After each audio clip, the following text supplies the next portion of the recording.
Hello, everyone. I just thought before the podcast, I quickly hop on here and let you know that this was an absolute insane pleasure to talk to my buddy, Chris Noftall. He used to actually live with us a little while back, and then he moved to his family in Mackenzie, and now they all came for a visit, and I took the opportunity and offered to record a podcast. I'm going to publish it, and this is it. Obviously, you're listening to it. And yeah, just bought another mic and another arm and thought, let's just do it. So there's not too much of a script. The theme is transformation. The theme is transformation. It's pretty hard today. I am super excited for you guys to listen to this. So here's the podcast for you guys. Take it away. Pew, pew. We are pretty much on it. This is it, Mr. Chris Noftall. Absolutely. Good to be here in the flesh. On it. I know. It's been such a long time. I can't even remember. Was it about June last year? I think it was last August long. August long. I want to say. It has been a long time. It has been a long time. And we've been talking about doing this for such an incredible long time too. Yeah, absolutely. And we've just never gotten to it.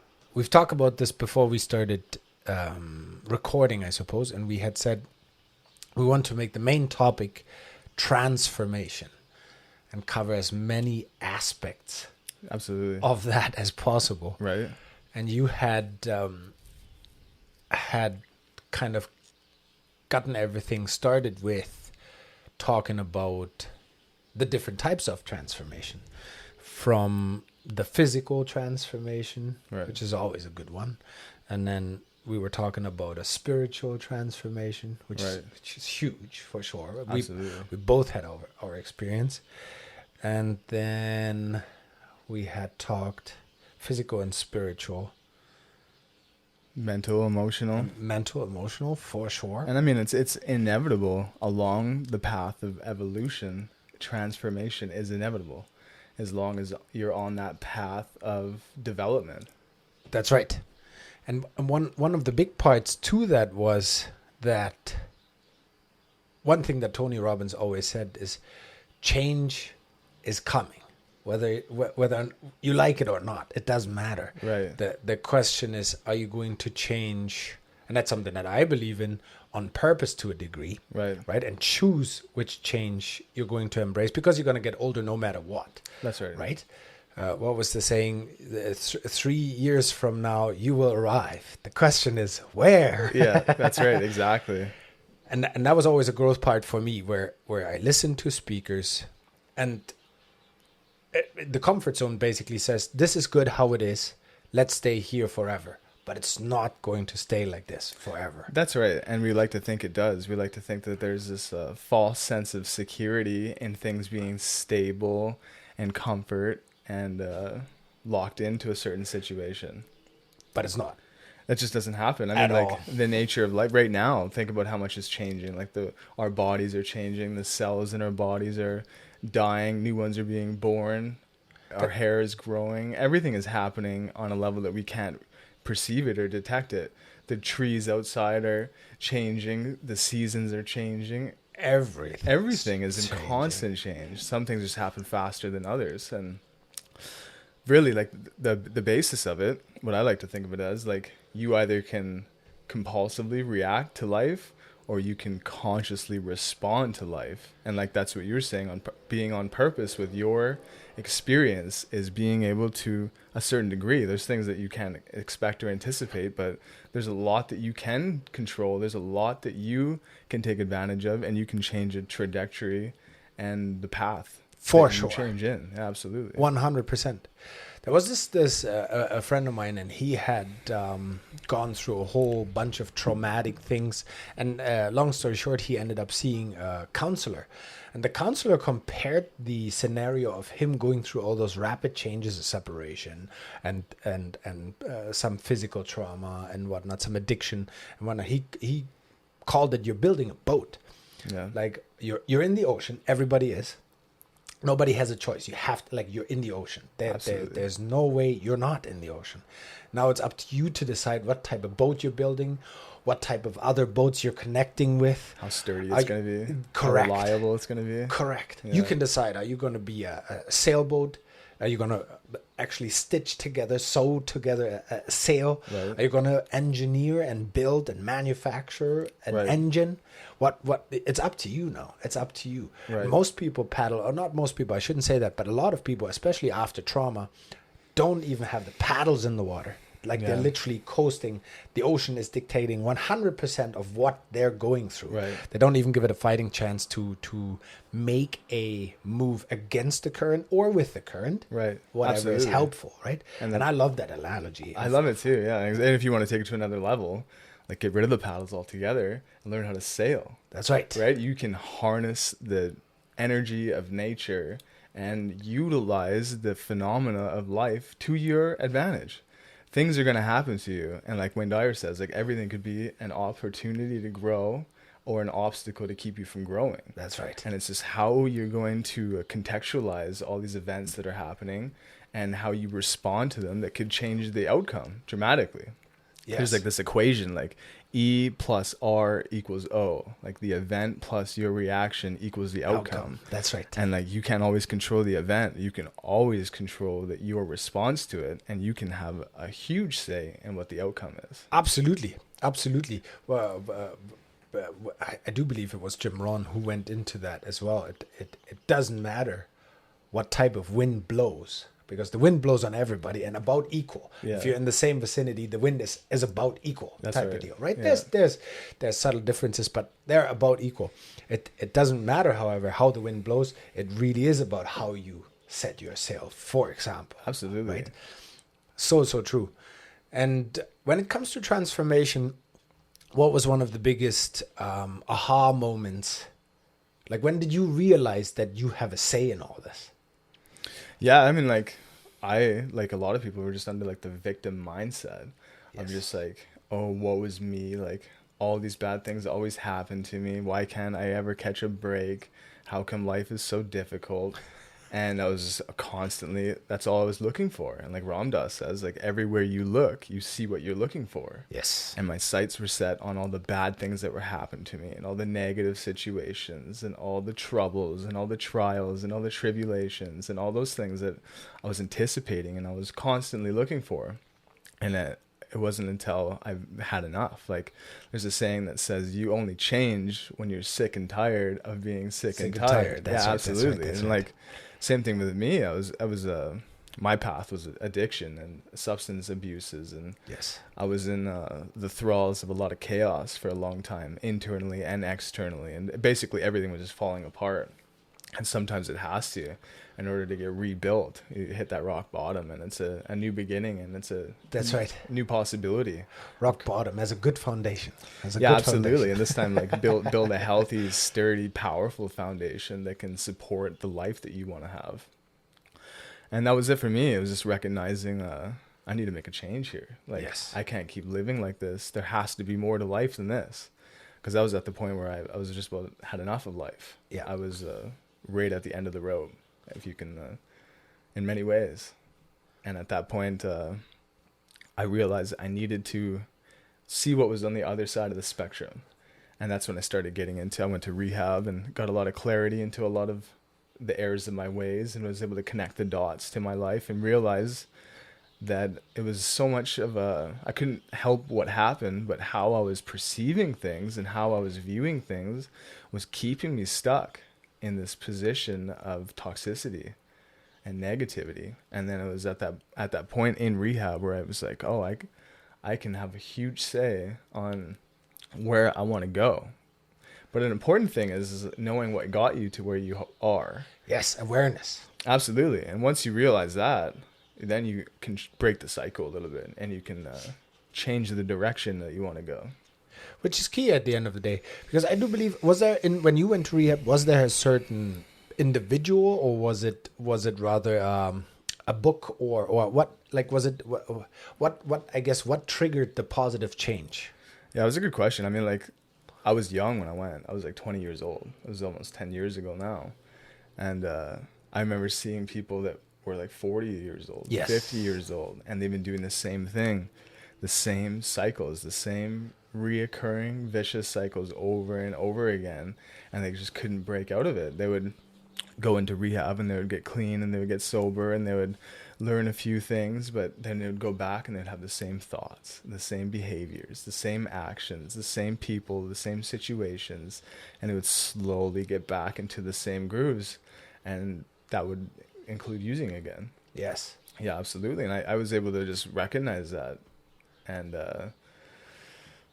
also some of the material too, like some of the curriculum and the traditional like 12-step program and stuff like that. Like I don't usually follow that too much these days, but that was a huge pivotal moment that allowed me to see that there's another way to live. Yes, actionable processes. So when you were in rehab, you basically viewed other people, you recognized that they're going through the same thing, but for a much longer period of time, and they've almost they're repeat victims.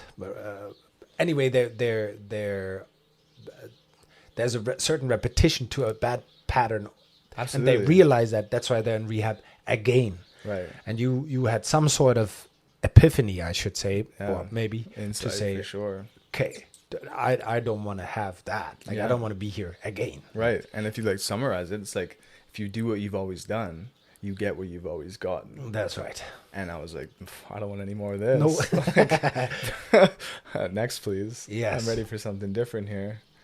And that is so fascinating because a similar thing happened to me. I watched my bigger brother be in substance abuse situations since we were really young. It was stupid young that we started. It was just cigarettes, and then it was dope, and then we started to venture into other scenarios, which was silly. And then I watched him getting stuck on it a lot, right? And that it did something to me, where I just said, yeah, I'm not going to go that route. And for years I was absolutely naive to how much substance abuse was around me. Right. And then I do believe when I was 18 or 19 years old, I had to make a conscious exit out of that. Right. I had to realize that's not me. I have to get out of here. I'm going to not hang out with you, and you for like a year. Yeah. I don't even want to be around you anymore. Absolutely. And that was crazy because, like you said, you see others, you see where it leads them. You can kind of do a little bit of the math. If I keep on going the way that I'm going, then that's where I'm going to end up. And I'm going to look exactly like someone that I don't even admire to be. Right. Let alone the comparison to another person. It's like if Karl does this for another 5 years, just based on the evidence of what happened the last 5 years, then Karl 5 years from now is not going to be in a good place at all. Yeah. And I mean, like, it's a real gift to take a step back. And that's really what happens. Like, yes. You can take a step back and see where you're headed and where you're going and what your life is going to be like. And it's like I don't even know, negative. It's like a paradox of like negative positivity, because it's a negative thing to see your life unfolding in that way. But yes, it has a lot of positive results of being able to see things go the way they're going to go and realize that that's not where you want to be. That's not who you want to become. And in your situation, I know a little bit of the story, but maybe you want to share that again. Was there a point that was so sudden, like a wake-up call type of scenario, that was so sudden to you that made you change your belief system like within a fraction of a second type of deal? Yeah, there's definitely like a situation that like is burned in my mind for sure. I remember I woke up 7:00 in the morning. I was late for work. My shirt was missing. My phone was missing. My truck was running. I had no idea where I was. I was in like an industrial area of a small town I was working in that I've never been in that part of town before. Like in your truck? In my truck. While it was running, I was super hammered. It was just such a bad situation. And then I proceeded to drive out to work like 45 minutes away, like just plastered. On the way there, I fell asleep. Veered off the road into the ditch. Luckily, it was a really shallow ditch. So behind the wheel, like absolutely, I was driving. You are driving. I had no business driving at all. And I mean, like, I did that all the time. My life was just like chaos. I was just in the thrall of this chemical roller coaster. I was like a walking pharmaceutical agency. And this particular moment, I veered off the road, came back to, got control of the truck again, and then I passed out again. woke up to someone passing me on the highway. Yes. And I was like, oh man, I'm gonna die here. And then I got to work, and at this point, like, I was starting to lose my bearings a little bit, like lose my grasp, because you can't maintain that lifestyle forever. Not for long, no. No, it's just so unsustainable. And like, I'm lucky I didn't die or kill somebody or end up in jail or all of the usual end results in that situation. And I almost ended up losing my job. I ended up having to go and do a drug and alcohol test, which I failed miserably.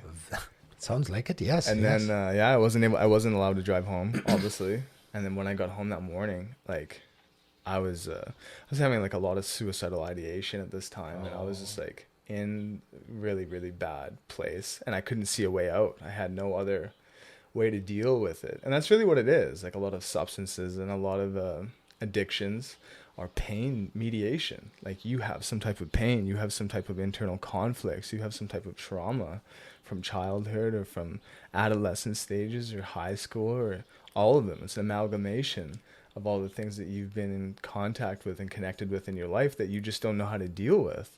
So it's you're reaching out for help. Like, that was the thing, is like, I had a lot of pain, and I did like a lot of physical exercises and stuff like that, and playing a lot of sports and stuff like that. But I mean, you couldn't do that forever, and it felt good when I was doing those things. But as soon as I stopped, like, all the pain would come right back there, and it was just like this gnawing tension always within me that I could just never get rid of, until the first time I started like using substances. Yeah. And then it was like a release into this like euphoric state of being, where now I no longer had to think about any of the problems. I never had there's no pain. It was just like this sense of pleasure and like blissful euphoria. Yes.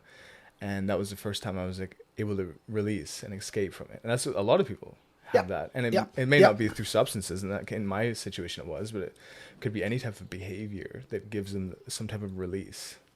Usually involves a lot of risk. Absolutely. With it as well. Yes. Yeah. So then when I get home that morning after being suspended indefinitely, and with the likelihood of getting fired, I just sat there and I had this realization, like, there has to be more to life than this. Yes. This cannot be all there is. And I was right at my wit's end, basically. And it was just like, at that very moment, there was something like so profound inside of me that I was willing to do whatever it took to see what life had to offer. And I was like, I owe it to myself. I owe it to everybody else around me, because I was just a train wreck waiting to happen, basically. And I was like, so empowered to see what the other side of life was. And then after I was going through rehab and everything like that, it just became like this insatiable question of how do you get the most out of life with the short amount of time you have. And since then, I've been trying to push that to the limit as much as possible. As much as you can, that's right. Yeah, like, how far can you go? Like, how much can you become? What can you develop into? Like, what can you create with your life and your time that's so limited here on this physical existence? What is it that you can get out of it, and how much can you become? Mm-hmm. How far can it go? How good can life get? Really, right? And that's what like drives me even to this day. So yes. That moment was so powerful. Like, that was such a revolutionary moment of existence in the trajectory of my life, because it completely changed it around. It was like a 180 all of a sudden. Yes. In the opposite direction. Instead of like a self-destructive path, it was like the path of enlightenment, basically. Yes, from carelessness to enlightenment is probably one of the better words. Just this absolute insatiable hunger to find out what else really is there. Like, the person that doesn't go looking will never find out what's out there. I do believe the saying is, if we don't try to go as far as we can go, we'll never find out how far we can actually go. Absolutely. You have to start going. Exactly. And you did quite a fair bit of that. You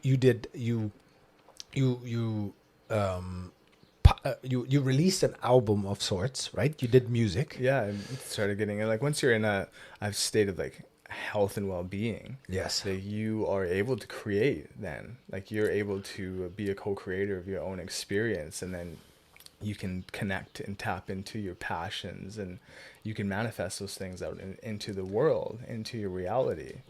But that's when you're not dealing with all the turmoil. Like, no, that has to all be cleared and healed out before you can even start manifesting and creating the life that you want. And so it was albums that I was able to create, and a family that I've been able to create, you know, a wife and 2 kids. And I would have never been able to support that type of lifestyle in the state I was in beforehand. No, absolutely. And now I'm on route of writing a book right now, and yes, it just keeps getting better and better, man. Like there's no limitations. No, there isn't. And I watched you. I guess we met. What, about six years ago? Yeah. 6 years, almost 6, nearly 6 years ago. Yeah. Your son was just born, or was just about to be born. Yeah. And and he's turning 6. And we met through Toastmasters International. Absolutely. That was the first time that I met you. I don't even know how you got to Toastmasters International. Like, who brought you? Yeah, I think I was listening to this guy, actualize.org. I was getting into the just self-development, self-improvement, and that's a huge list. I mean, true. If you want to name off some of the names, there's like Tony Robbins and Jim Rohn and Les Brown and Brian Tracy and Zig Ziglar and all these guys. Yes. They start like pushing you more and more into this path of like utilize the time you have the most effectively as possible to become everything you could become. And Toastmasters is just a really good modality to do that. Like, it is. For the amount of time you spend there, the amount of skills you develop in that time spent is like almost unparalleled. Like, yeah, absolutely. Especially the practice aspect in Toastmasters, for sure. Yeah. And then I remember you came to the first couple of meetings, some in work clothes, some in suit or dress shirt rather.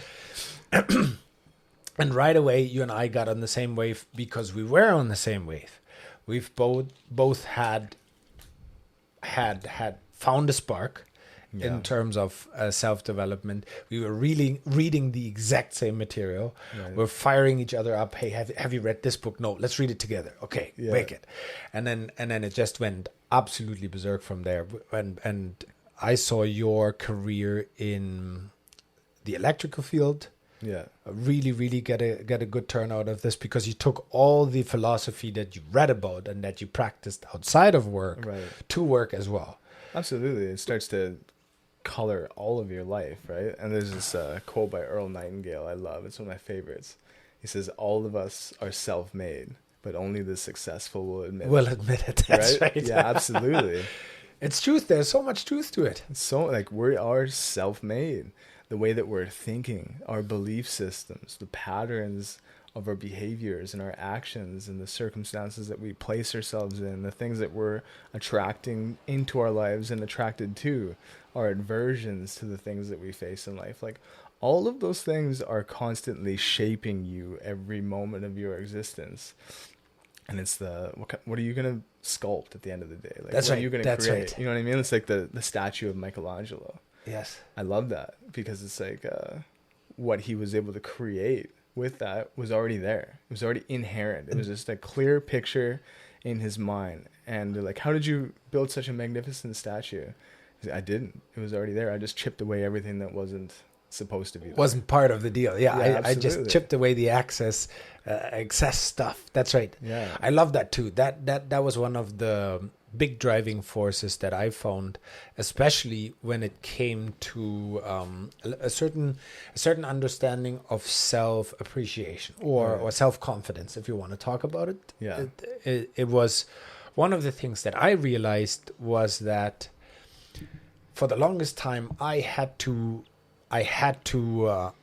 I had to be a certain someone down the road, right, or be like this person. Right? I have to fit in.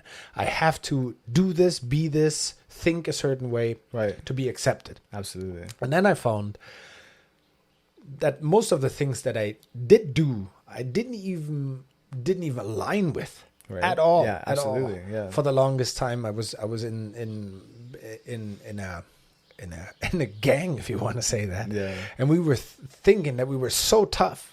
And we did rap music and bad rap music, and we did graffiti, and we fought like crazy nearly every weekend. Yeah, man. And we stole things from other people. Like, we broke into sheds and we broke into houses, and we stole motorbikes and cars, and it was ridiculous, really. Yeah, absolutely. And at some point I realized that's not even me. Yeah. At all.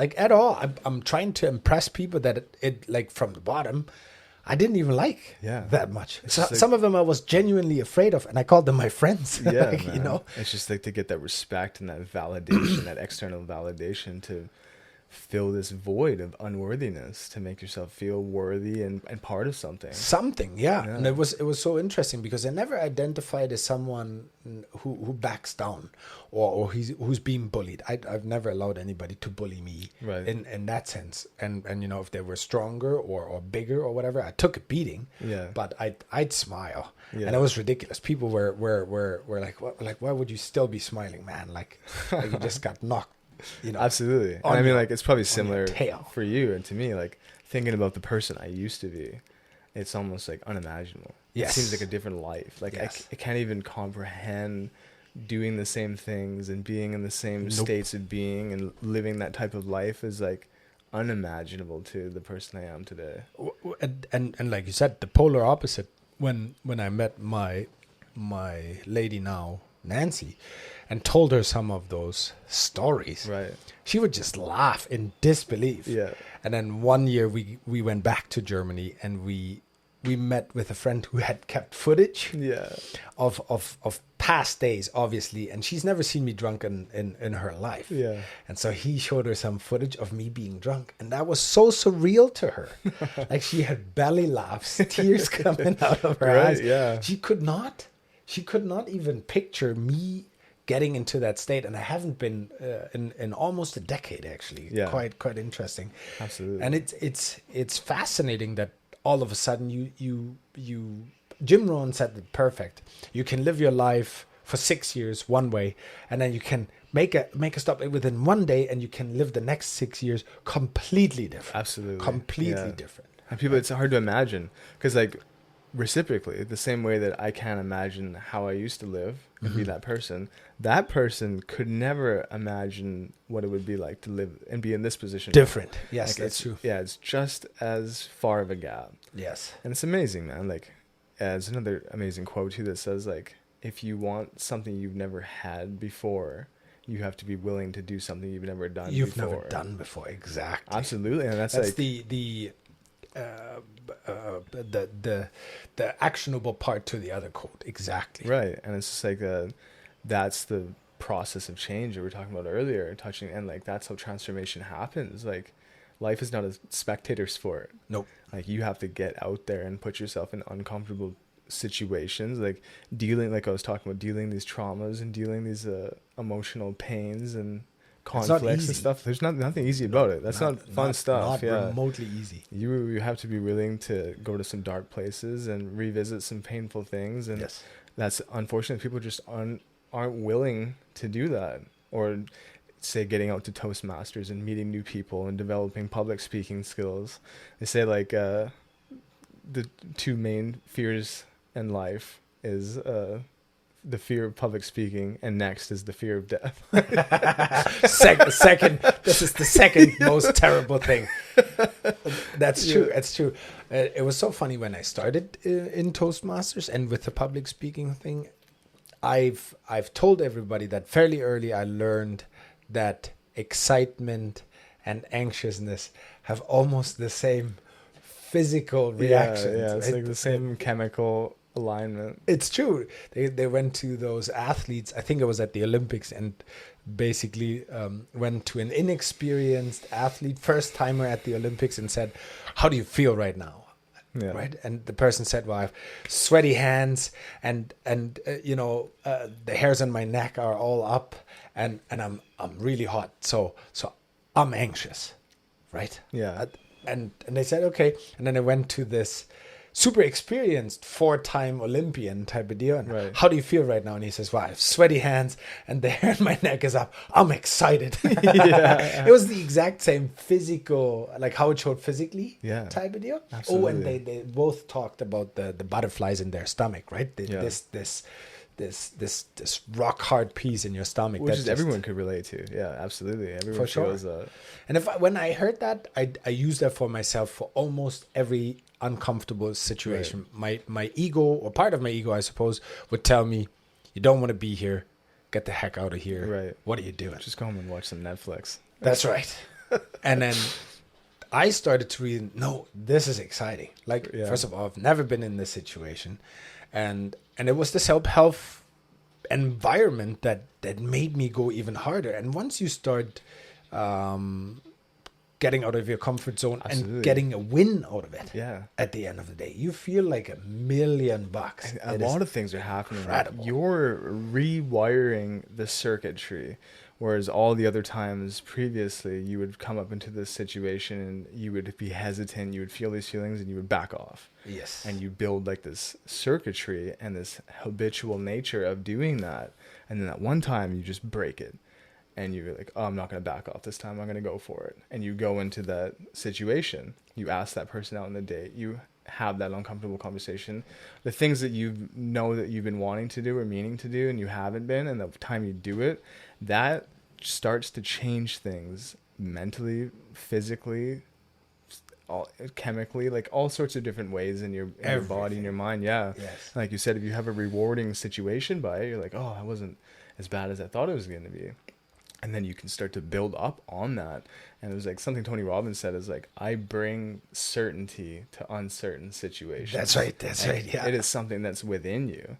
And it's just like, you don't have to know how it's going to turn out, the outcome, but you can know how you're going to approach it and how you're going to be in it. It's like, I'm just going to make the most of this situation regardless of what's going to happen. Exactly. Yeah. And if you truly bring, and we know ourselves best, so that there's a part of us that knows how often we slack or fail or procrastinate, right. And we know best, and that's why we give ourselves such a hard time. I do believe sometimes. I do it for sure. And in other people, I was observing it the same. I'm doing the same, but it's easier for me to observe it on other people. When Nancy went to get her driver's license in Germany, you have to go through quite the process to go to school for your driver's license type of deal. And then she had her first actual driving lesson behind the wheel. Right. And she called me after and she said, "This is horrible. I was so bad. I suck at this." And I'm like, "Oh, of course." Yeah. She said, "What do you mean, of course?" I said, "Well, you've never done this. Yeah. You've never moved your foot in this way, shape, or form. Why would you expect to be good at it?" Yeah, right. Exactly. There's no reason for you to be good at it. Right. So that you even just made it through. Right. And you're here and you didn't get into an accident. Yeah, that's awesome. That's amazing. Yeah. That's how the first lesson is supposed to go. Yeah. Did you have to wear a helmet? No. Well, then you did better than other people. Yeah, absolutely. Right? You did great. You did great. And it's the same with so many things. The confidence thing, the public speaking thing. Yeah. The first couple of times of anything, really, they're going to suck. Yeah, absolutely. They're not going to be good. Yeah. And I think that there's a purpose to that. There's a purpose to that. Absolutely. It's then really, really good if you find mentors and friends and family who can watch you during your beginning stages and find the speck of good in it and point it out. Absolutely. I think that's a really good point to touch on, actually, that we should probably expand on, is just like the mentors and the leaders in our life and the people that are able to influence us in ways that we would have never been able to see. It's just like being at a different vantage point, being able to see life from a different perspective. Yes. And be like, well, you don't have to be stumbling your way through the forest. Like, you can come up a little higher and you can see what's going on and you can navigate your way through life a little bit easier once you gain some of these skills and awareness. And not all of us are super lucky to run into these people or to have these people come into our lives, but or have the courage to ask once a person comes along. It's hard. The hardest question in the world, in my opinion, is, can you help me?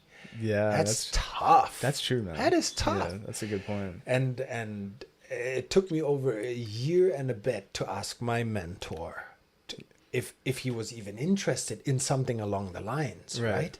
And for a year I felt like I'm stealing his stuff. Yeah. Like he would put those nuggets into words and I would pick them up and I'm like, oh, I'm going to take this. Yeah. Right. He never lost anything. No. Ever. Absolutely. But I felt like I was stealing for sure. And it just resonates with you, like the higher possibility, like this higher caliber of existence that all of a sudden becomes available to you. Like the possibility Absolutely. Absolutely. And those people, they do, I do believe they exist in every person's place or every person's life, just as much as they existed in mine or exist in mine and in your life. Right. And if that is a word of advice from me is bite the bullet, reach out, ask the person, can we go for a coffee? Yeah, absolutely. That is going to be the best coffee of your life. If the person says no, no loss. Yeah. No big deal. That's right. But it's just like that openness to learning and Yes. just that humility and that humbleness of being like, I don't know. I don't have all the answers. I don't have it all figured out. And I'm willing to get the information and the resources from wherever. I don't care where I get my information from. No. If I find it valuable and I find it resonates for me and I find that it's practical in my own existence and I can utilize it in a way to help me move forward, I don't care if it comes from Bugs Bunny.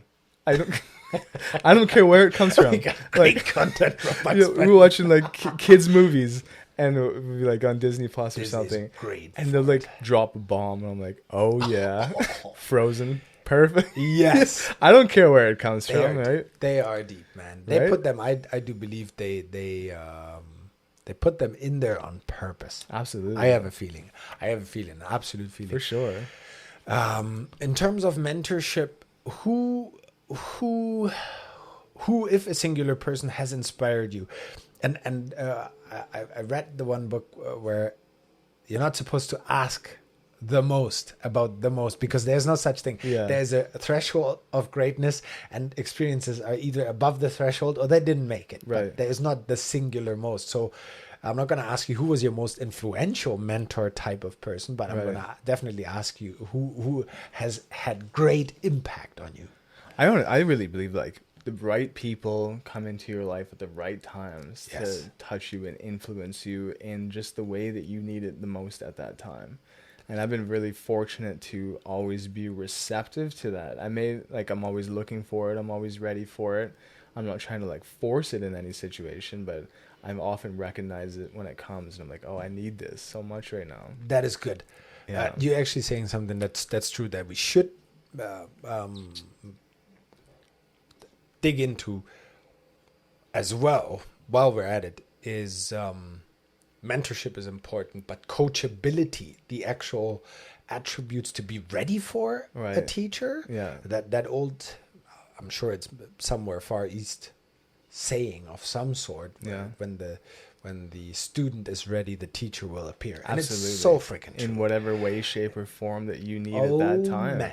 And it comes back to like willingness. Like Yeah. you have to be willing to like let go of how you think it is and how you think you are and who you think you are and these old paradigms and these old belief systems and these old limitations. You have to be willing to let go of all that stuff. Yes. And none of that's ever comfortable. And for someone to come in and be like, this is how it is. And if you previously thought it was another way and you're being exposed to something that challenges that, there's an uncomfortable feeling that arises in that. It's all in the ego and it's all in the mind. Yes. And it's that need for security and stability, what we were talking about earlier. Yes. Certainty. Yeah, exactly. And it's just that a willingness to be able to drop these preconceived notions and conceptions about how things are in order to move towards how they really are. Yes. Be more in alignment with the very basis and essence of reality. To question them. Yeah, To absolutely. question Yeah. them, right. Yeah. And that's a position I think like people have to start to consciously and actively move towards. Is Yes. being that receptiveness and the willingness to let go in order to become what you can be. Yeah. Yeah. So getting back to it, another analogy that I really like is like the candle flame.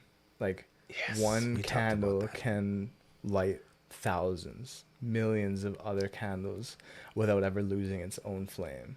And when you have like a mentorship, and like this is especially true in like the spiritual paths of like the Eastern traditions and cultures, and the yogic paths and the disciplic tradition, you would study under a master, a realized master, who could then ignite within you the source of all existence.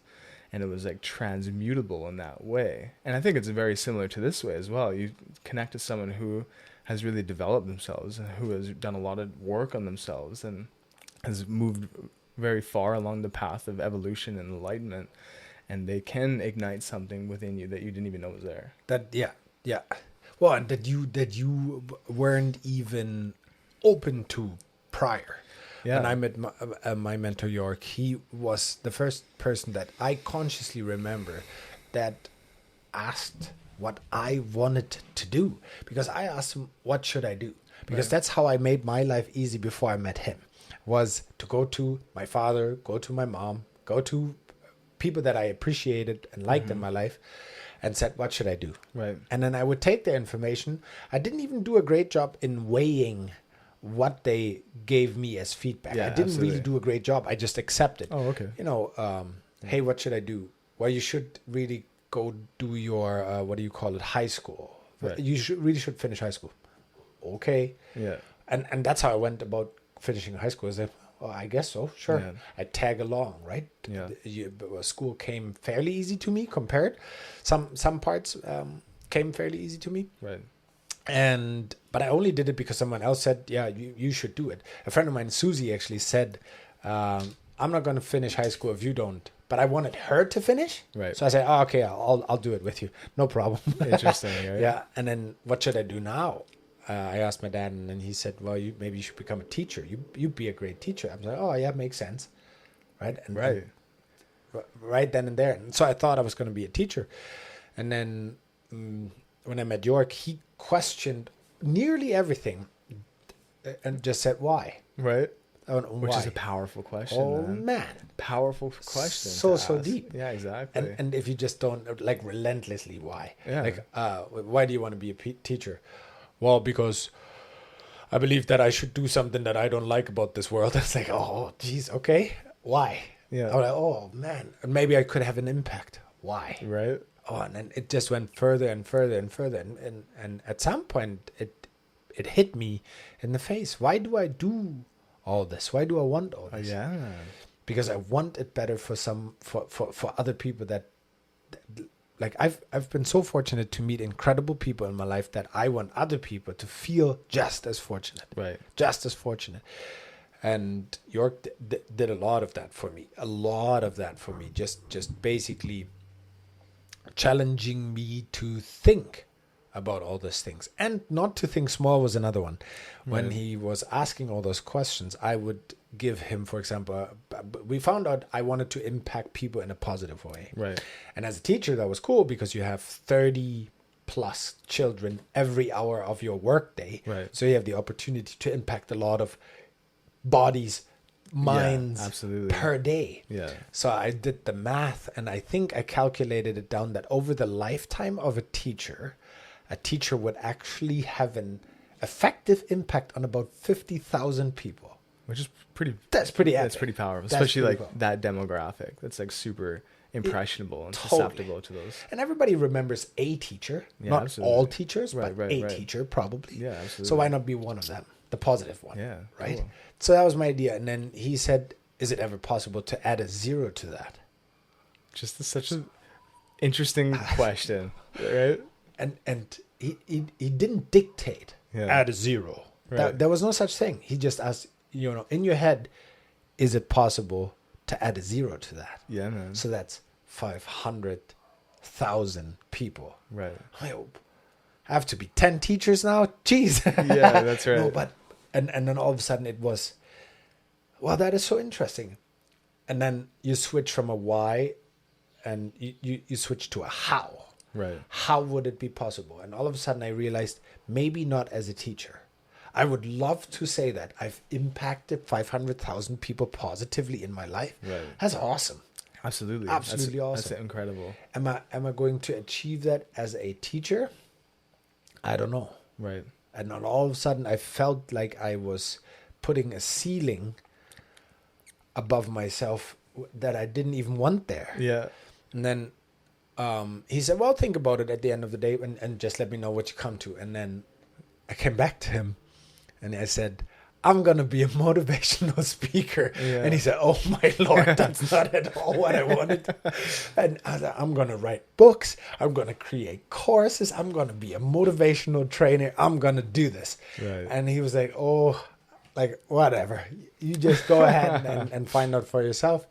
And that's what started the plan for me to read as much about it that wherever I go, I would be recognized as either Mr. Happy, which happened for a long, long time. I was called Mr. Happy, or this guy's always positive. Like this guy's always on. Like I wanted people to say that. Right.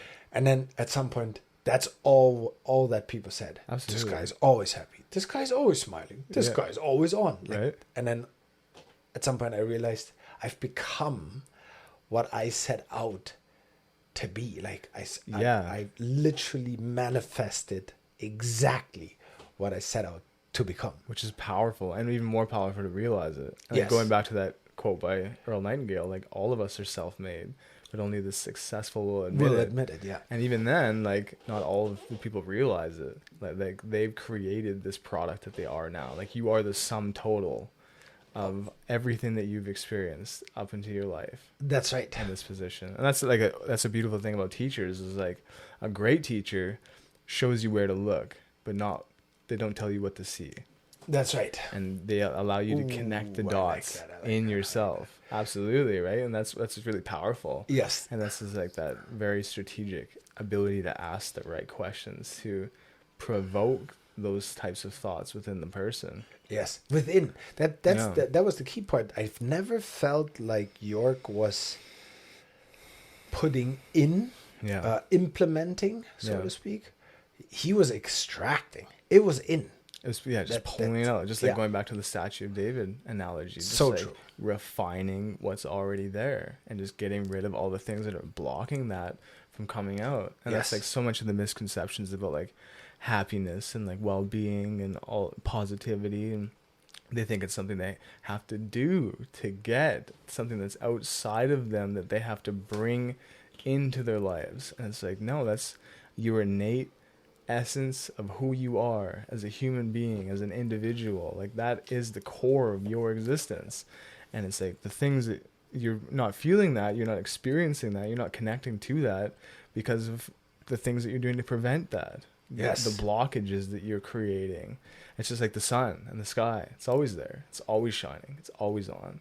Sometimes some clouds go in front of it and pass by it, and they create the experience of it being cloudy and dim and all that stuff.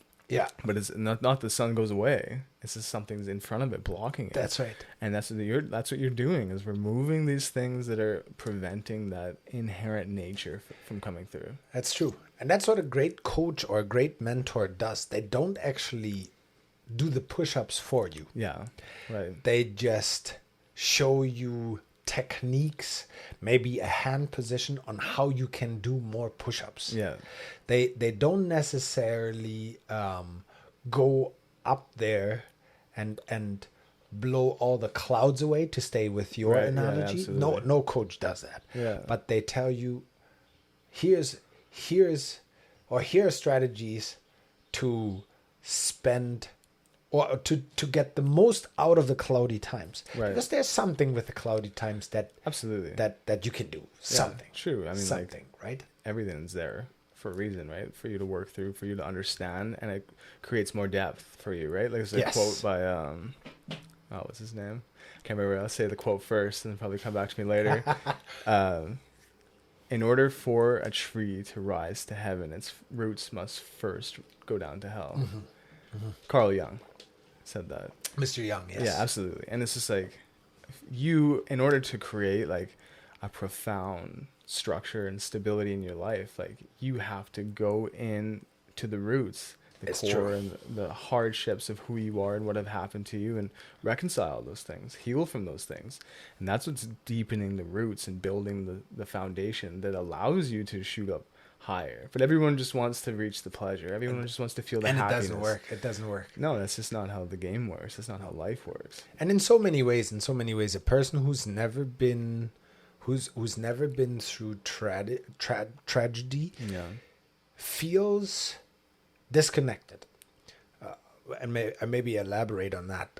I know a whole lot of people who had been sheltered from tragedy, right. quite good. Like their parents did an quote unquote excellent job keeping them from trauma. Yeah. What happened later on when they went out into the world and met people who went through so much trauma, they could not relate. Yeah. And therefore there was a certain distance because they could not even understand. Right. Like, what do you mean? And it is a disconnect from reality. It is. Yeah, sure. It is. Yeah. And so they had to see, let's just say, the spouse's family to realize that there's horrible families. Yeah, absolutely. Yeah. What do you mean? Like, we've never fought. Yeah. Ever. True that, man. And it's the same with like the Buddha, for example. Yeah. Right? Like he was completely sheltered in this private life, this palace, basically, living like a rich life, getting catered to as a prince. His father wanted him to just like come into the position, the age of being able to take over for the kingdom and just keep it in the family and keep it going.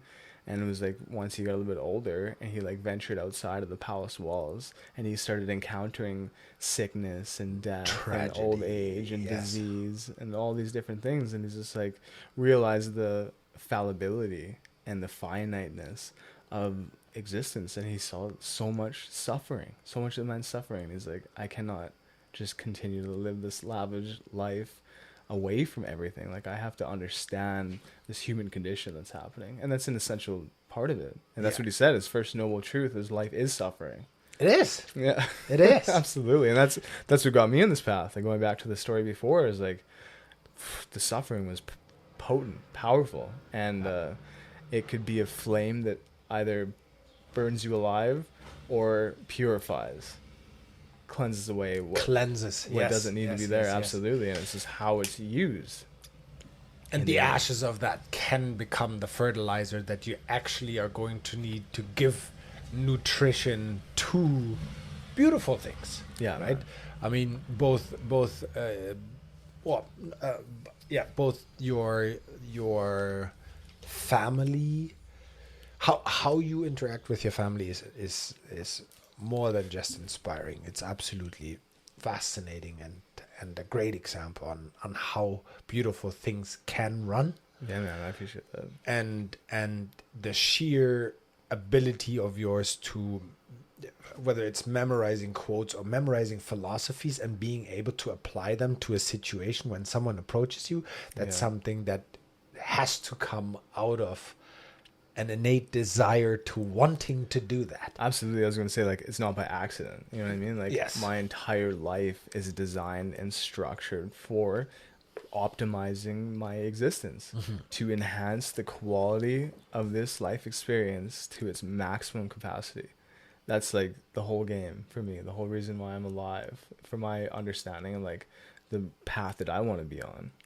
And a huge thing about that was like Maxwell Maltz, psychocybernetics. It's psychocybernetics. I'm sure you read that. Yeah, for like the people who don't know, he was a plastic surgeon in like the 50s, and he would be doing plastic surgeries and he would be repairing facial reconstruction and stuff like that. People who had like accidents and whatever, defects and all sorts of different things, and recorrecting things.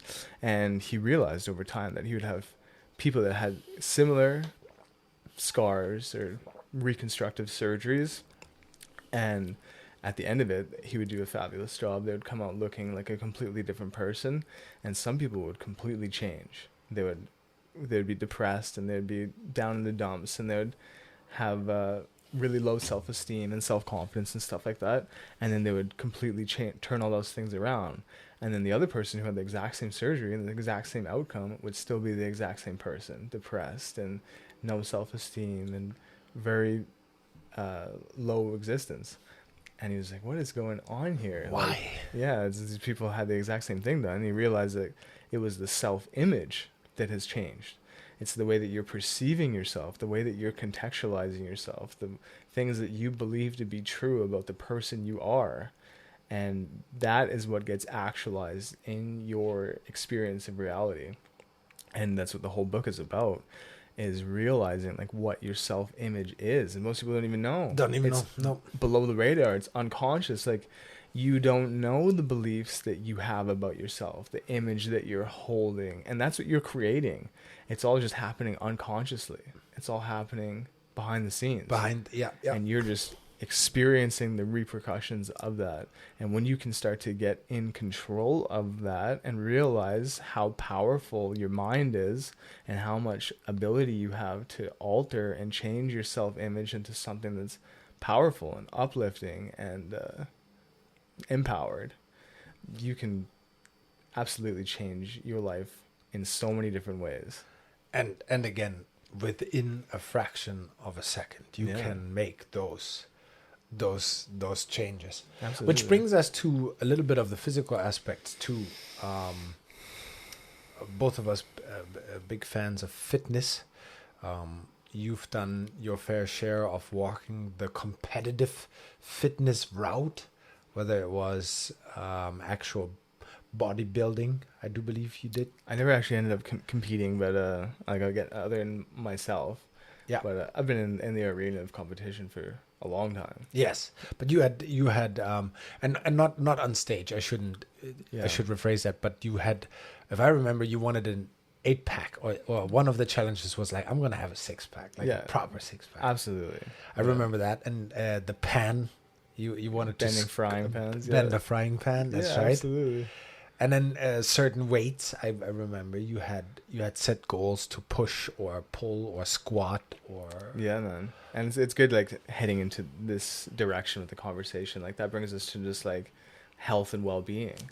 Yes. Like, I think that's like a fundamental pillar. Like, that's a fundamental part of the foundation of human existence. Like, to live at your highest capabilities and capacity, you can't do that if you don't feel well, if you don't have good health, if you don't take care of the system. Like, it's not going to be able to serve you. You're not going to be able to function at that optimal level if you don't have all cylinders firing. That's right. Yeah, absolutely. And that's a huge thing that it starts with.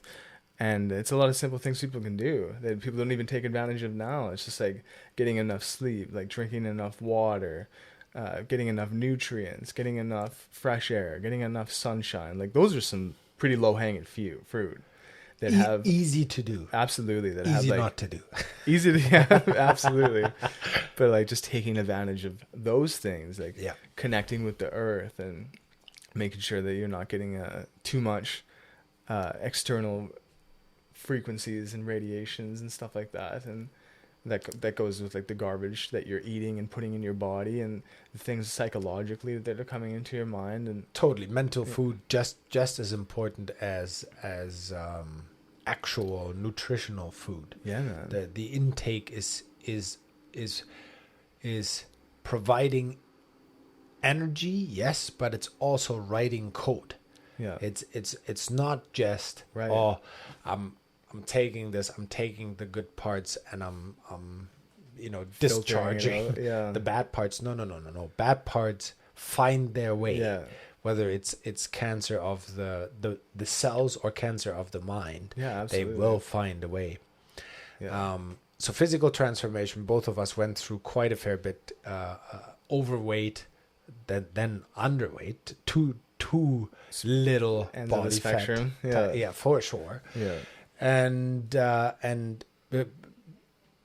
with that coming the physical transformation, both you and I know we're big fans of it, and our friend Laura Dunstan was a big fan of it. Yeah, absolutely. Was the actual aspect of neuroplasticity, right? Where for people who might not know, it is basically the development of brain cells, brain connections, actual gray matter, like something physical, by just thinking. Yeah, and it's like the experiences that you're having changing like the actual structure and the biochemical electrical, like the connections in your brain. That's right. And everything. That's right. Yeah. Neurons, if they fire together, they wire together. Absolutely. And you create paths of thinking by just thinking. It's very true. So Alan Goff always used that. He said, practice doesn't make perfect. It makes permanent. Yeah. So if you think a certain thought over and over and over again, that thought will likely become your truth. Yeah, absolutely. Your framework. Whether it's like destructive or uplifting. Like your brain doesn't care. It's not there to distinguish what is what. It's just doing what it does. Yeah. And you're the one who's contextualizing it. Correct. Yeah. So if you say over and over again to yourself, or people don't really like me, or people don't really like me, or people don't really like me, yeah, that is going to be, at least in part, your experience. Yeah. People will not like you. Your brain has one task, and that is to find evidence for the things that you ask of it. Absolutely. Right? Who here does not like me? Right. Your brain is going to go on a freaking hunt and find until it can find someone who does not like you. Right. And then you're going to say, even if you have to ignore 10 people who do like you in the process to find that one person to actualize it. And that goes back to what we're talking about with psycho-cybernetics and Maxwell Maltz and that self-image of like, you hear it all the time. Like once you start to connect to this stuff and you start to understand it more, you hear people all the time. You're like, oh, I'm this kind of a guy, or I'm that kind of a guy, or I'm just not that kind of a person. Like, I'm Italian, I'm angry, what can I say? Yeah, that's just the way I am. It's just like, I'm a truthful person, or I'm bad at math, or I'm big boned, or whatever these types of beliefs and these like images, like you're actively going to try to create these things. If someone says that I'm a truthful person and they lie to someone, that feeling of discord that ends up happening of like not actualizing the belief that you have upon yourself. Like you're doing something that's against what you believe to be who you are. And it's the same thing as like, if you think that you're bad at math, oh, I'm just not very good at math, and you do well in a math test, it has the same effect on you as if you believe that you're a truthful person and you tell a lie. If you think you're bad at math and you do well in a math test, even though it's a positive result, you still feel bad about it because you're not integer. It's not you. Yeah, you're not in integrity with what you're doing is not in line with what you're believing. And it's very important to start to construct beliefs that you want to fulfill, that you want to actualize, that you want to manifest in your life, and then being very careful to make sure that your actions are in alignment with that. And that's how change, that's how transformation starts to happen. Totally. That's one of the important parts too. Jordan Peterson always, or not always, but leans into that aspect of the conversation quite often when he says that people walk around and tell people, oh, you're just perfect the way that you are. Yeah. And he says that's not true, because the person does not even feel remotely aligned with that statement. Right. If they thought of themselves as perfect the way that they were, they wouldn't walk around like they walk around. That's right. They know how flawed they are. They know how much of the things that they do are just plain wrong.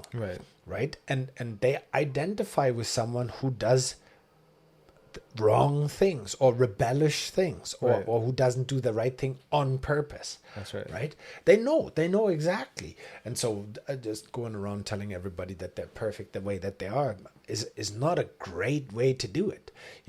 Asking a person how they feel about themselves. Yeah. And then acknowledging what that person feels, and then reaffirming something that you may observe about them. Right. Oh, you meet a person and they might say, oh, people don't really like me. Oh, really? Like what makes you say that? Right. Yeah. And then they tell you, oh, well, if I go to a party, no one comes over talking to me. It's like, well, really? Well, I'm standing here talking to you right now. Yeah. It's like, what do you mean? And a person looks at, actually, yeah, so what's your deal? Why are you talking to me? Right. And I say, oh, I just noticed your red shoes, or your blue cap, or who knows, your eyes. Yeah. Oh, my eyes? Like, why would you notice my eyes? Right. Oh, that's so nice of you. Absolutely. And then all of a sudden, you've you've not even conscious or on purpose, or maybe on purpose, but you've done something that's true. Right. I like the blue of your eyes. I do have blue eyes. Yeah. And I actually like them myself. Yeah, that's right. Yeah. So okay, we got something in common now. Right. The rest is irrelevant. Yeah. What you've done behind closed doors is nobody's business. Right. At the end of the day, don't hurt anyone, obviously, but other than that, when someone comes up to you and gives you an honest compliment, take it and wear it with pride. Absolutely, right? Man. And that's something. And then speaking life into other people is key in that element too. That if you do, for example, watch a great performance, you do it to kids all the time. Yeah. Right? You see them kick a ball super hard, and that was the farthest that you've observed. Right. It's like, that was definitely the farthest you kicked the ball. Yeah, right? absolutely. For sure. Yeah. So why can't we do that a little bit better with grown-ups too? Right. And I think we're not engaged with like how to give compliments, and even worse, we don't know how to take them. No. And so many people just have so many destructive limiting beliefs and negative self-images that just won't even allow themselves to take a compliment. They're like, oh, you have beautiful eyes, and they just cannot accept it. Yeah, you don't even mean that. You don't even mean that. Yeah, my eyes are okay. Yeah, they change they change in wintertime. They change. Cindy has better eyes. Yeah, exactly. Something like that. And that's like a process of healing, and back to like the foundation of this podcast is like transformation. Is being able to start to get in a position where you can start accepting these things, and then you can start giving these things, and people can start treating each other differently. Yes. And the dynamics of the relationships start changing, and all the interactions you have start changing. Everything starts changing. Everything. For the better, though, on your terms. And that's like what we're talking about here, and what like we're interested in, and hoping people start to actualize more of in their own lives. Which would be good. Yeah. So if you had to put a top 5 together on how to kickstart the process of positive transformation. Yeah, that's good. I mean, one of the major ones, it's like I'd have to expand on a little bit, but getting healthy. Okay. That's like a very vital part of this equation for me. And let's talk about what health is, because there's a lot of misperceptions, and There is. a lot of things that are not clear about what health is. You're like, oh, I eat some broccoli every once in a while. Like, yeah, I went to the gym last week. Whatever. I watched some CrossFit the other night. In my mind, I was taking part. Yeah, right. Like, so what is health? Let's break that down. And for me, a real state of health is when you're developed physically, mentally, emotionally, and spiritually, and those things are in balance. And that to me is a state of health and well-being. And it sounds easy, but that's a tremendous amount of work. Yeah. So if it's like the number one thing is in this top 5 things you can do in order to engage in transformation, like start becoming healthy. Yeah. And that honestly is like a life long goal. Mission right yeah, there. right there is just like a huge thing, physically, mentally, emotionally, spiritually, like just to start to, some people don't even know that those dimensions exist within them, that those all are happening at the same time. And that's what constitutes and creates this psycho-physical experience that we're having right now. And to be able to start to look at each one of these modalities and start to consciously improve things and change things and develop all these areas, and then have them all balanced out, like that's a powerful place to be in. It is. And that gives you a real good stepping stone and ability to start to go on the next steps of transformation. Maneuver the right way. Yeah, absolutely. So health. Yeah, okay. For sure. Get healthy. If you aren't, get healthy. That's a good absolutely. one. Engage in that. What would be another one, in your opinion? Yeah, I mean, your qualified alumni opinion. Yeah, in my understanding, I would have to say like the next one would be your self-image, your psychodynamics, like changing, like observing, engaging, and monitoring your belief systems, Yes, your thought processes, the awareness portion of it all.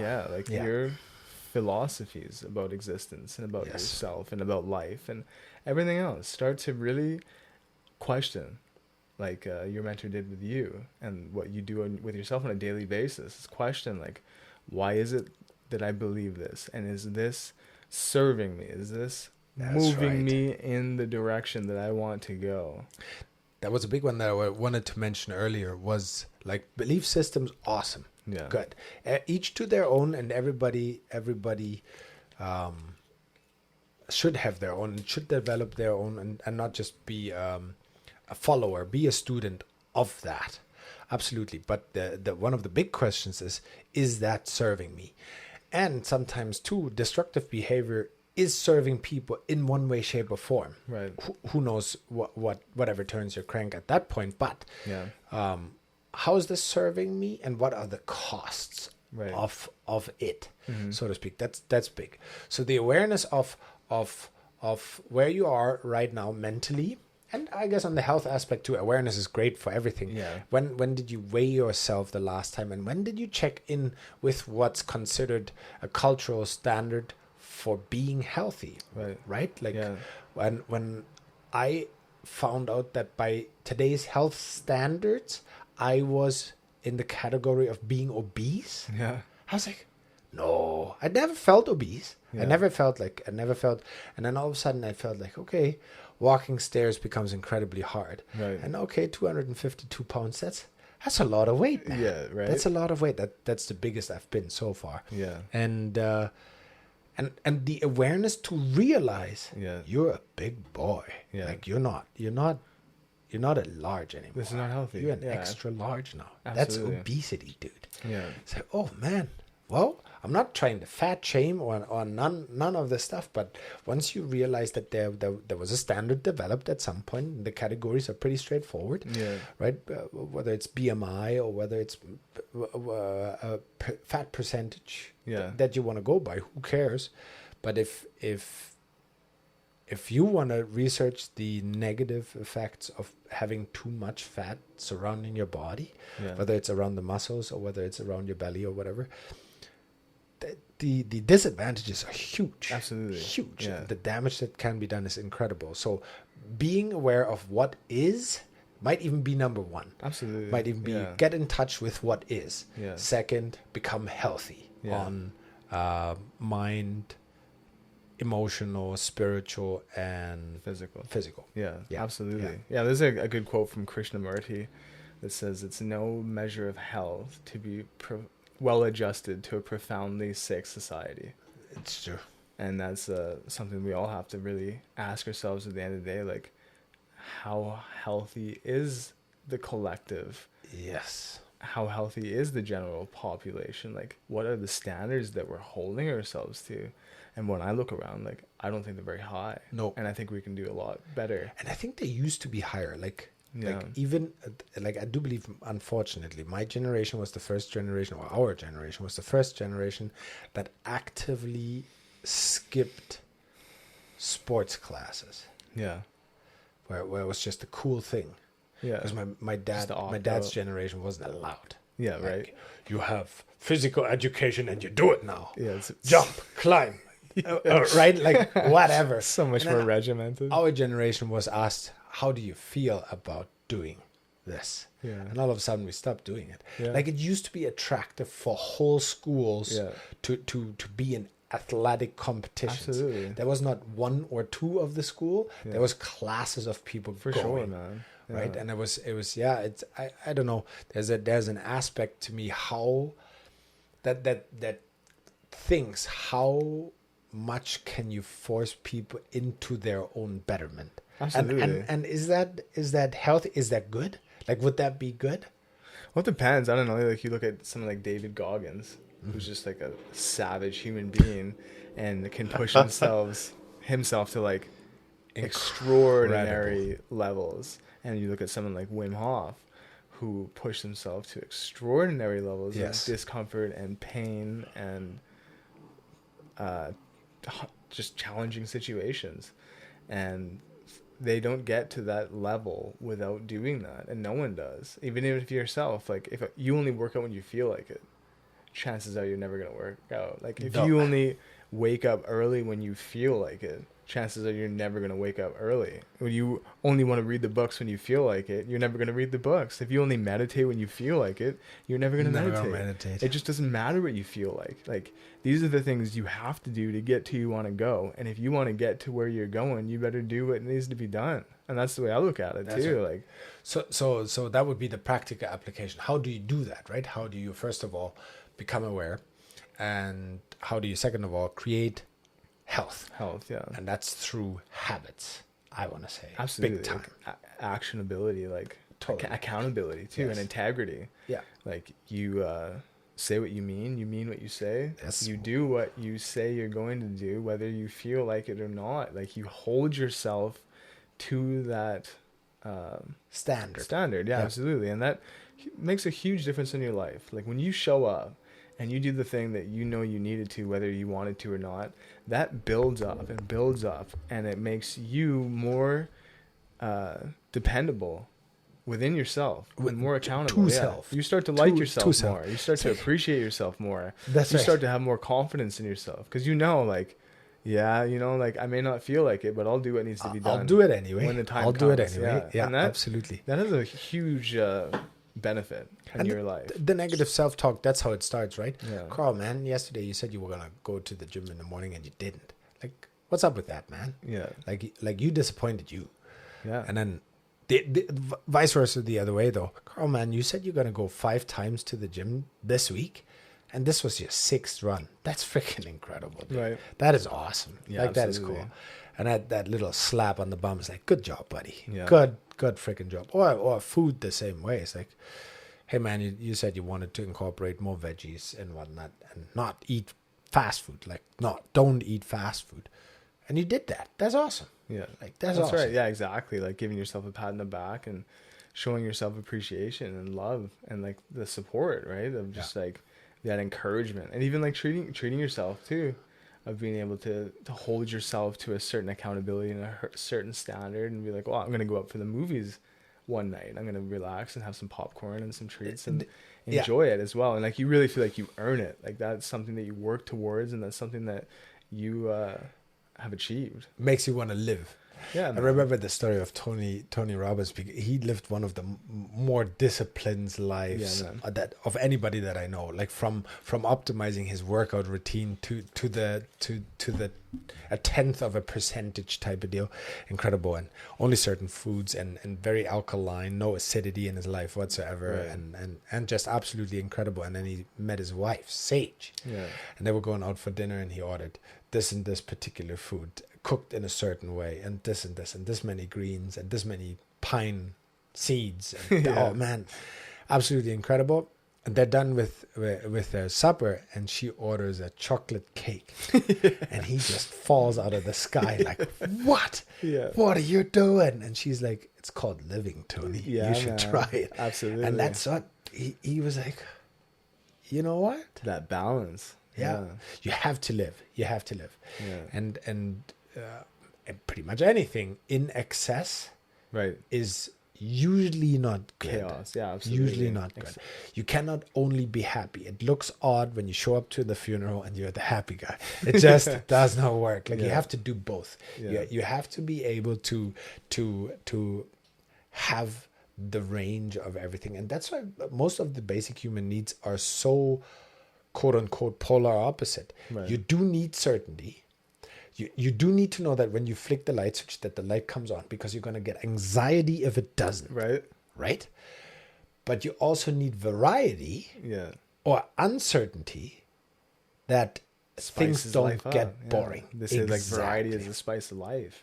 Yes. And it's very true to a certain point. And it comes back to balance. Like, if you have too much change and too much things happening, it can feel chaotic. And it can throw you off, and you feel unstable, and you feel uncentered, and you don't feel grounded. And if you have too much certainty, too much reliability, too much of the same things, then it creates a stagnation. It creates like too much of a sense of security. And that's what they say is like, security could be the cage that keeps the harmful things from coming in, but it also prevents you from going out. That's so true. Yeah, it becomes your own prison as well. It does. One of the things with balance that I always had in my life since people started talking about it, it always pushed me away since I do believe there's an ADHD element in my life where telling me to be balanced and to just be peaceful is just a statement that my brain can, or at least I'm telling myself, who knows if that's the truth, but I'm telling myself that my brain does not want to accept a state of balance. Like let's go teeter-totter, one up and down. I can do that all day long, but still like balanced, that's hardcore. That really is, man. That's hardcore. And one of the approaches that I do believe I had from a workaholic coach who specialized in dealing with people who work too much. Too much. He said that balance will come automatically. If you are out of balance to either way of the spectrum for too long, your body, your mind, it'll tell you that the signs, and if you don't respond, it'll make you respond. Absolutely, yeah. We talked about this with my injury. I was too hard and too neglectful and too comfortable in just that I did not care about my body enough, and my body said, let's stop you right here. And balance is not necessarily, because so many people are too afraid of moving. Oh no, I have to be in balance. No. If you've been sitting for 3 years, balance is not your main concern in the first week. You're gonna go for immediate action. Absolute incredible action. Tony Robbins actually said that was actually one of the comments that he made that got me through my depression bout. What's the best way out of a depression? Massive action. Massive. Absolutely. Because the depression is going to make you sit on your bum, do nothing, because that's what depressed people close up. Exactly. Very, very much so. And nothing has meaning, so you do nothing. Everything is black, so you do nothing. I experienced that quite well. Like even help from people meant nothing. It was weird. Weird is a nice word. It was messed up. And so some people don't need sitting still, getting calm. They need a lot of action because they've been calm for too long. Vice versa, a lot of people who've been they need to relax. Same with people, like to just go, oh, why are you unhappy? Just do something for someone else. No. That's not necessarily good advice. Maybe that person has been doing everything that they've been doing for someone else up until this point. Maybe this time they just did a tiny thing for them. Without having to impress someone else. Really, exactly. So that ties back, like all these things is like, say we're on this huge tangent right now, but we're on like the 5 steps that you can do to transform your life. And number 1 was awareness. And that's going to be like the interconnecting thread through everything else. Like that really is the foundational thing. Awareness, health. The next one. And now we're at balance is like a really key one here. And having the awareness is going to allow you to see what it is you need. Being able to connect within yourself. Like you can, like there is an intelligence, a divine intelligence within you that you can connect to. And that intuitively you can tell like what it is you need to do. And if you're going too far and when you need to slow down and checking in with yourself. So it all comes back to awareness, but that's the main ones. I would say like moving on to the 4th one. Okay. Influences, like the circles that you're having around you that are impacting your life, the people, the places, and the situations, and the content that you're exposing yourself to. Because like even if you're doing all these things in yourself, like recorrecting your self-image. That was the other one is the self-image and the belief systems. That's what I had categorized somewhat under awareness, because you have to study that. You have to not only study that, but you have to mold it at the end of the day too. But influence. That's huge. And maybe it's a continuous process. You have to become aware of what influences you right now. Yeah. That was one of the big things. Like I said earlier, it was so sad to realize who I surrounded myself with, Right. and to be a person that accepts that. Mm-hmm. The craziest thing was, and a few of my friends, we were all in this gang, like I said, and my friend Florian was the first who left, and then was a guy named Mario, and then I was myself. I was the third out of that particular group of men and women who had left that lifestyle. Yeah. And then it took a long time for the rest to come with. Some are still in that life. Right.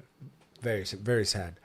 But what was incredible was the awareness that none of us were what we thought we pretended to be. Right. Pretension was lost, right, a lot.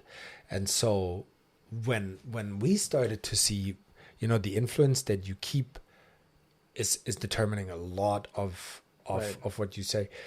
Where you're right, you can, as a flower, you can do so much, right.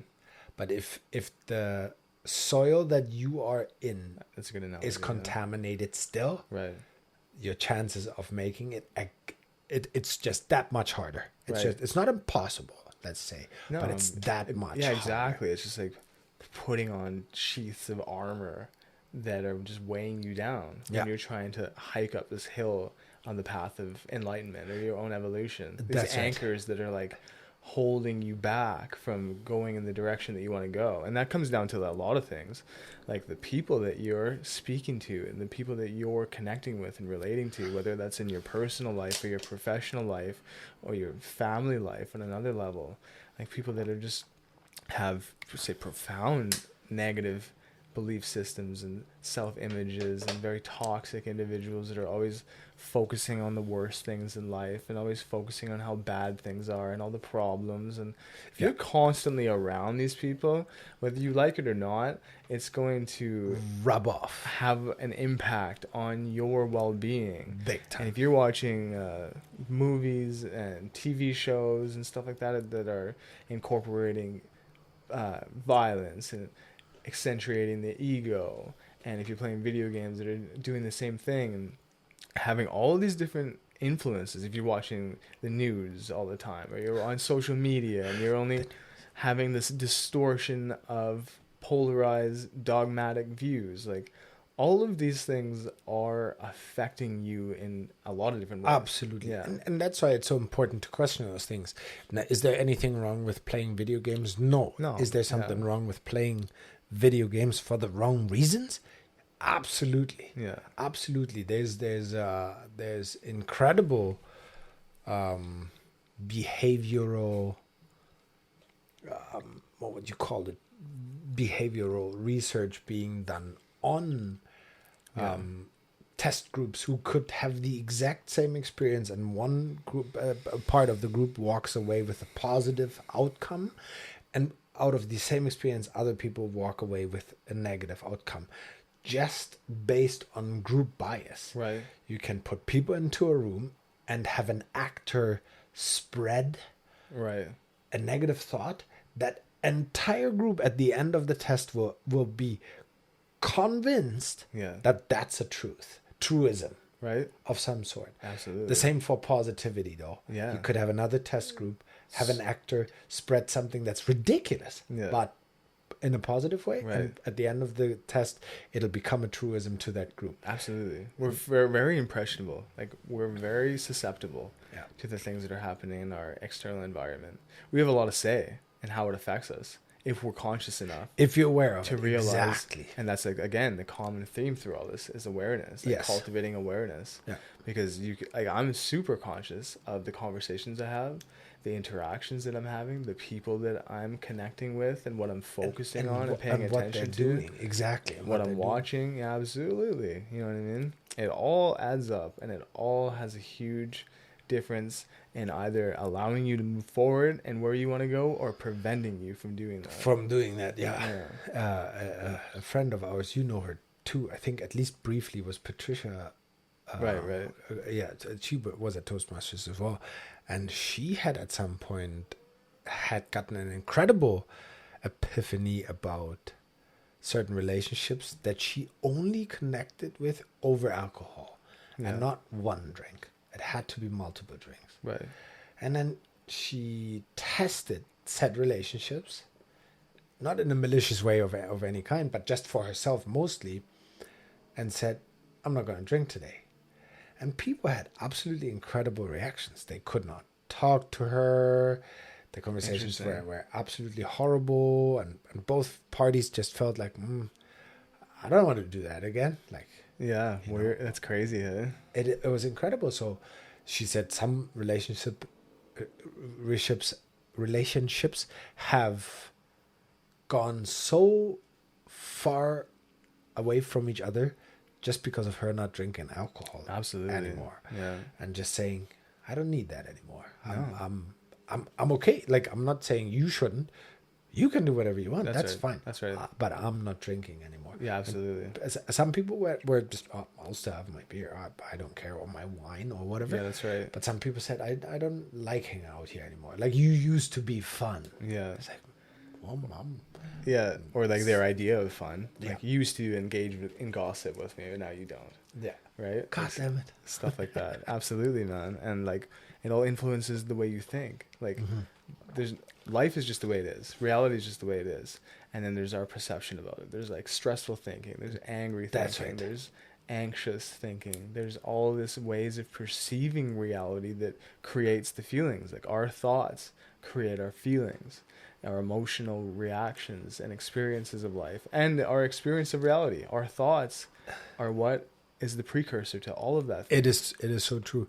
Do you remember the one cartoon where you see a bus, and the bus is perfectly centered in the cartoon, and it's driving on a windy pass alongside of a cliff. So on one side of the bus would be that cliff, which is rather gray and almost depressive and whatnot, but on the other side it overlooks a beautiful valley with like it just very colorful sunshine and meadows, and there's two people on the bus, right? And the one person looks against the cliff, which is immediately in front of that bus, and says, what a horrible trip. And you can see it like in his demeanor and his characteristics and everything. Rather sad, like, the shoulders are slumped, depressed, and absolutely.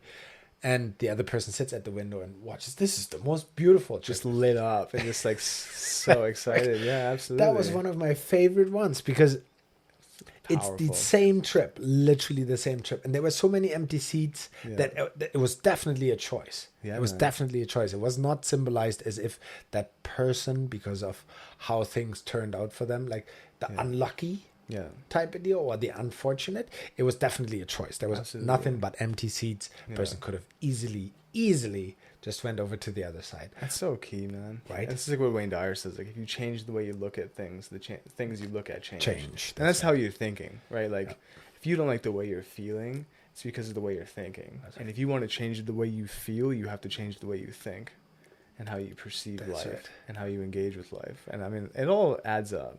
But I think I'll just do like a quick summary here of like these 5 points we just hit that are like super important. Yes. Like the 5 things that you can do to engage in transformation of your life. Like, number 1 is awareness. Yes. That's absolute key. Number 2 is health and well-being. Optimizing that. The number 3 is action, like accountability, integrity. Number 4 is balance. Keeping things in a check and balance and realizing like what you need to be doing and what you need to stop doing. That's a really crucial thing. Yes. And number 5 is the influence. Yeah. All those aspects are a pretty good starting point in manifesting transformational change for the better. Absolutely. And the actionable portion of that is beyond limits. I do believe it was Tony Robbins too that said, when you're depressed and when you're at a low spot in your life, it does not even matter in which direction you create change, because direction does not determine destination. Yeah. No. You could get started and fail and quote unquote waste a couple of years, Right. and still end up getting to a beautiful destination. Right. But not doing nothing is worse than doing something wrong and learning from it in the long run. Yeah, absolutely. That human beings, in my opinion, are not necessarily designed to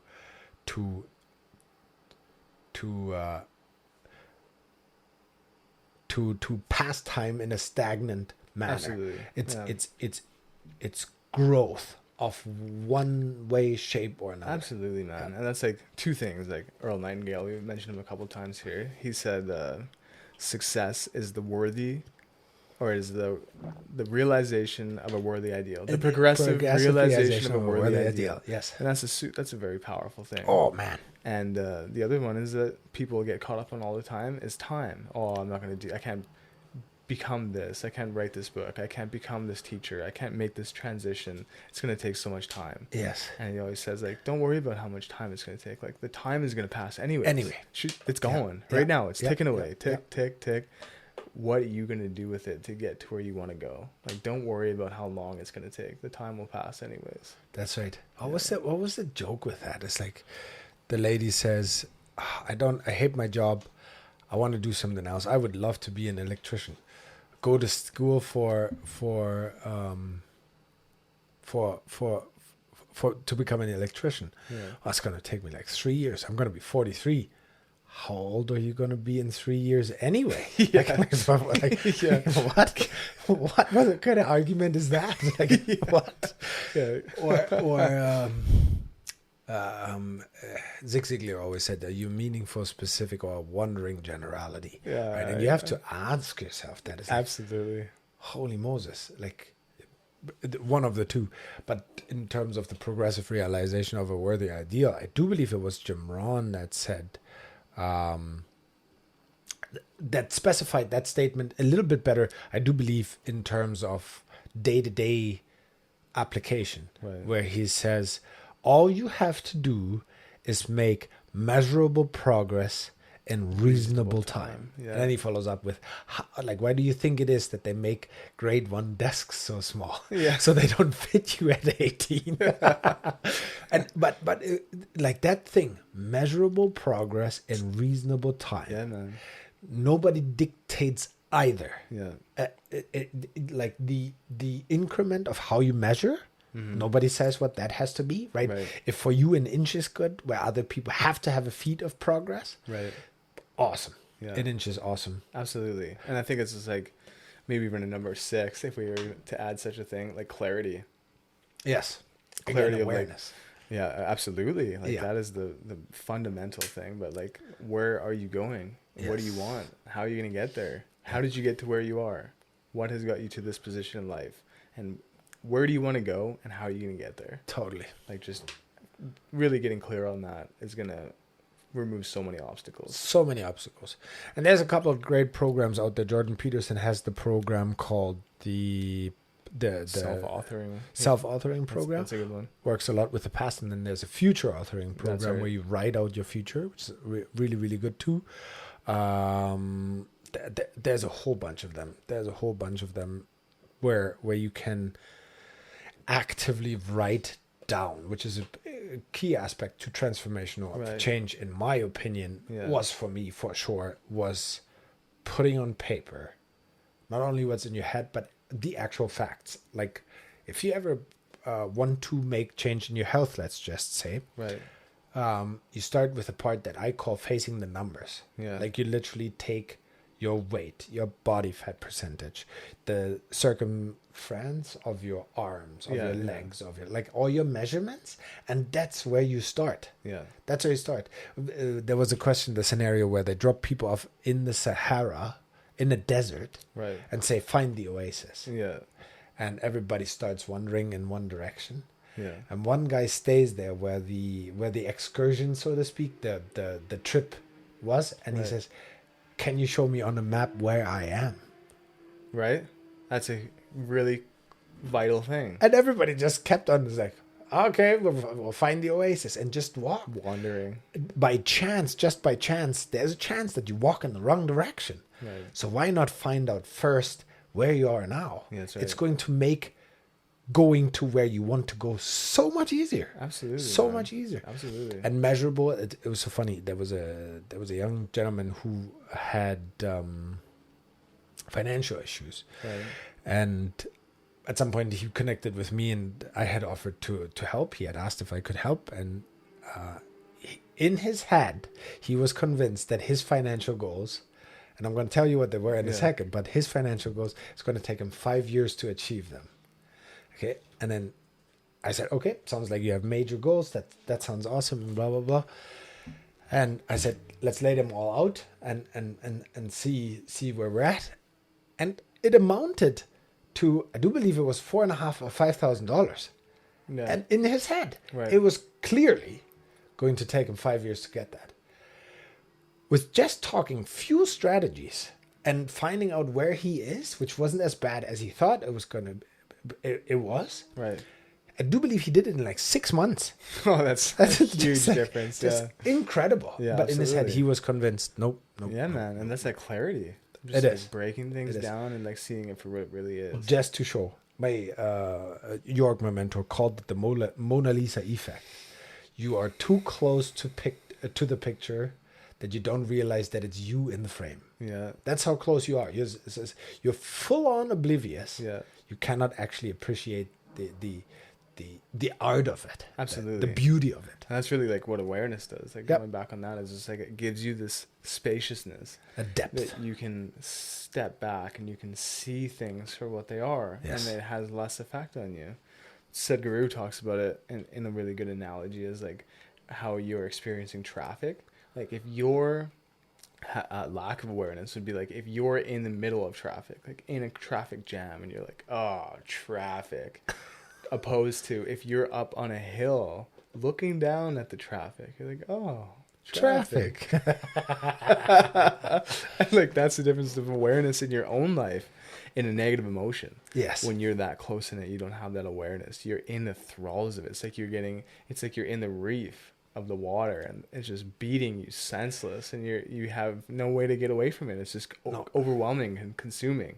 And if you develop this awareness and you get this spatialness, you can look at it and be like, oh, emotion.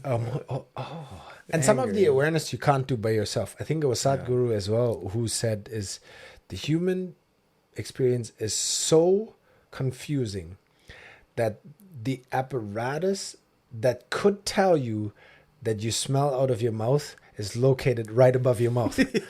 That's how bad it is. Yeah. That's how bad it is. It's like, you have stinky breath, and the apparatus that could tell you is right above where your stinky breath comes from. And he says that's how confusing that is. That's why we need others to gain a certain level of awareness, because we're literally touching and not knowing that we're touching parts of our reality, and until someone says, hey man, this and this and this. I observe this. That. Yeah, I love that. That's very powerful. It's so, he says the human experience is so freaking tricky at the end of the day. And amongst all the thoughts that a person has to navigate on a daily basis, you have to, Jordan Peterson calls it, we are outsourcing a part of the process that turns chaos into order. You cannot do it by yourself. Absolutely. That basically is summarized in influence, right? If you choose wisely what's influencing you, then you're outsourcing a part of this absolute deadening process that's life. Absolutely. Like the burden of life. If you don't want to carry all the weight by yourself, some of the weights you have to carry by yourself, but if you don't want to carry all of it, make friends.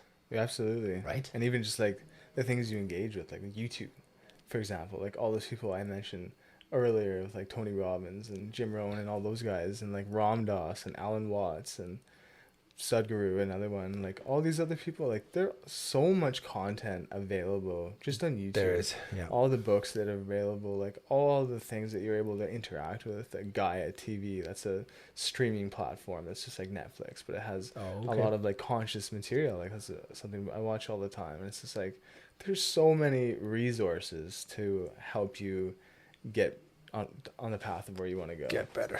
Yeah, man. Dude, this has been a while. I don't know how much a while is, but I would love to continue this in one way, shape, or form. And when you're back home, we have to get on a Zoom call or so, a monthly call. I would love that. Hit a different topic every time. And yes. Transformation was a good one. The 5 keys, just as a quick summary. Number 1, awareness. Number 2 would be health. Right.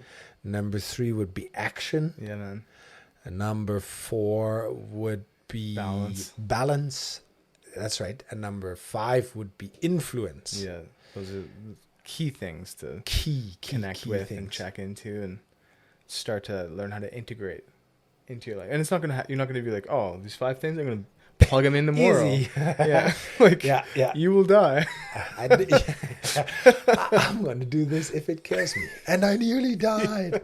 Yeah, it's a slow process. It is, Yeah. and it doesn't. It like there's certainly enhancement methods, like a speed reading course or anything that can help you progress so much faster. Right, or even in general, reading a book. It took someone to write a book. It took him 5 years, and you can read it in an afternoon. Hello, that's huge good math. Change in your perspective.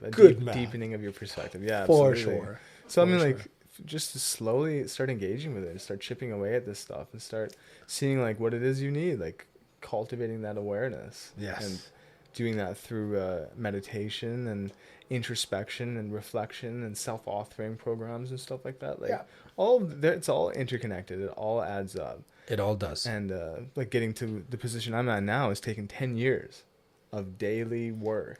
It's true. To move in this direction. And it's like, and I'm nowhere near, like there's no such thing as a completion. No. Like it's always a work in progress. It's always, that's what this human experience is. This learning, growing, evolving, always. Making forever. things happen. Yeah, man. Such like this podcast. Making it happen. I appreciate everybody checking in with us. This is Mr. Chris Noftall here next to me. My name is Karl Vetter. And this is something we're going to do more often. Absolutely. So, hope you enjoy. Hope you find some value in it. Hope there's something practical in it that you can take into your life and enjoy the life. That's right. Have a wonderful night, everybody. Bye.